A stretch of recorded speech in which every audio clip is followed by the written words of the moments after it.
Hey, it's Shanti from Bamboo Leaf Tea, and today I want to answer a couple of questions about supplements and basically give a little bit of an overview of what I've learned in working in the field of supplements and herbal teas and small farms and stuff over the last 10 years that I've been involved in this, and share that with you so that you might have a little more information and be able to make better decisions and choices for yourself and your family. So basically, buying supplements, you're spending money on things that don't make you full. You know, you're doing this in addition to the food that you're buying to, when you're hungry and things like that, and feeding your family. And so this is extra money that you're spending, and you want to do this in a way that makes sense.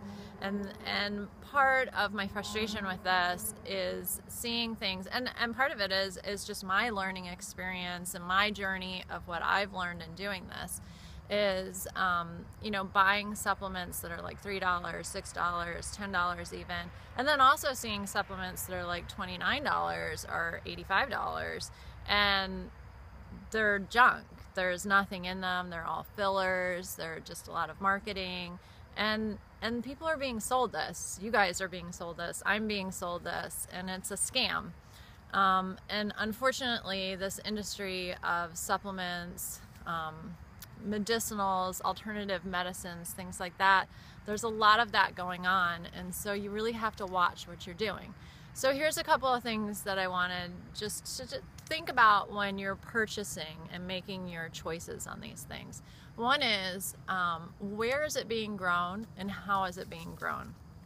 It's one thing to be saying that it's grown organically, but if it's grown organically in a country that has no qualifications on that, that's not really saying anything. And unfortunately, the certified organic label in general has been getting watered down more and more, and has been, I hate to say it, but almost like a purchased thing in some cases.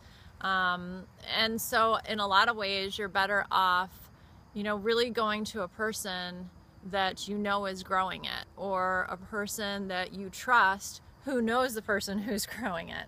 So there's a lot of really good people out there who spend their life going around and finding high quality farms, because there are a lot of high quality farms. It's just really hard for us who live in this busy world to discern who they are over the internet. So really finding somebody that you can trust who is going to the farm and seeing that it is grown in a high quality way is important.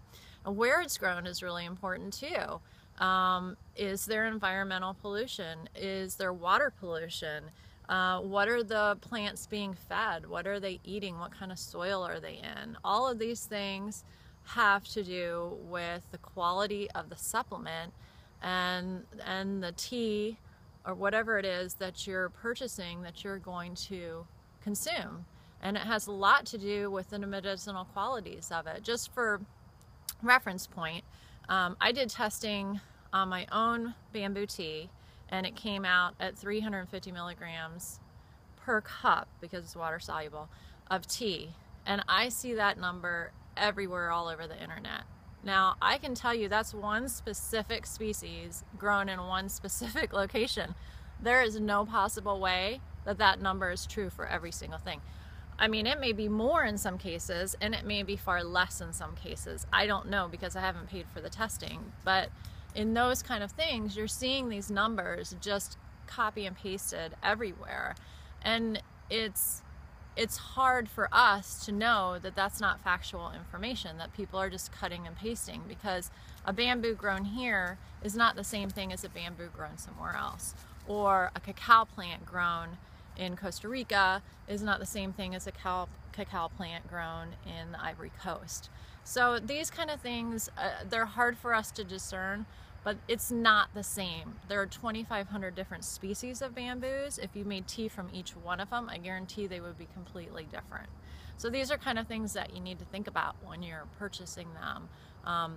Who is the person who's selling it, and do they know the product? So many people who are selling these products, they could not identify the product if you showed it to them, or like pick it out of a lineup basically.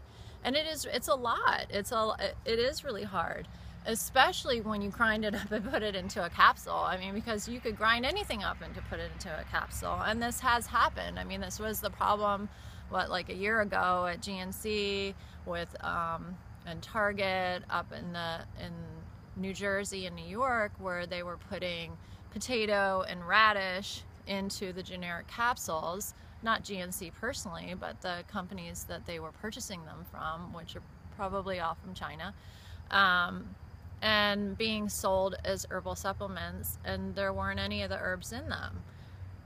That's not just happening in New York and New Jersey, for sure. That's happening everywhere. The other issue is that there's fillers added into it. If that percentage is under a certain amount, they don't even have to tell you what that filler is. So these are things, when you buy it in a capsule, you can't tell. I mean, if it's something green, or if it's something white, if it's something brown, you might be able to say, well, it's green, it's supposed to be a leaf, so that looks okay. But you really can't tell what it is. So you really, when you're buying a capsule, have to be very, really have a high level of trust with the person that you're buying it from, and know that they know exactly what's in it. So here's a couple of recommendations I have. Get used to buying in bulk. Get used to buying in a loose form so that you can understand what the herb looks like and what the quality is, especially when you're looking for something specific. You're looking for a specific herb or a specific quality or something like that. Also, try and buy from somebody who grows it. If you can't buy from somebody who grows it, try and buy from somebody who goes and looks at the farm who grows it. I'm not saying that you have to buy from all small farms. I'm just saying make sure that you trust and know that the person who's selling it knows exactly what they're talking about. And if you buy it in a bulk form, you're more likely to get what you think you're getting. So that makes a big difference. And then you can grind it up yourself. I mean, say you want to take peppermint and you want to take it in a capsule. I mean, that's kind of a weird thing, but let's just say you want to do that. You could buy it in bulk, you could put it in a grinder, you could grind it up, and you could get used to putting it in something like in some sort of food that you make. Put herbs into your soup that you're making. Put different herbs into smoothies. Get used to, I mean, if you just want to do something really simple, just add a little bit of chia and make kind of like a raw jello shot with chia and a little bit of juice and whatever herb you're taking, and then take it that way. Or just take it in some applesauce or something. So there's a lot of different ways you can take it once you grind it up. And then you know what you're getting, and you're paying a lot less for it, is the other thing. When you get stuff in capsules, it's all marketing. I mean, it really is. It's so much marketing, and you're not getting that much for what you're paying for, because you're mainly paying for the capsules. The other issue is, what are those capsules made out of? I mean, most of the capsules that you're getting are made of gelatin, which is a byproduct of a cow. So where's that cow coming from? Is that cow organic? I don't think so, but maybe it's an organic capsule. I've never seen anything labeled organic capsule. So what is in that? Is an antibiotic, pumped up cow from some other country that we don't know what they did to it, and then it's a byproduct of that, because the capsule itself is quite a significant part of what you're taking when you take a capsule. So these are just a couple of things that I've been thinking about, and just things that have helped me along the way that I've learned to do, is to get used to buying things from people that I know, and from farms that I know, from people that I trust who know farms, and get used to using them that way, and really just take that extra step, because we are talking about something that is not a primary food source, and we're talking about something that we are spending a significant amount of extra money on, and we're using it in a medicinal value.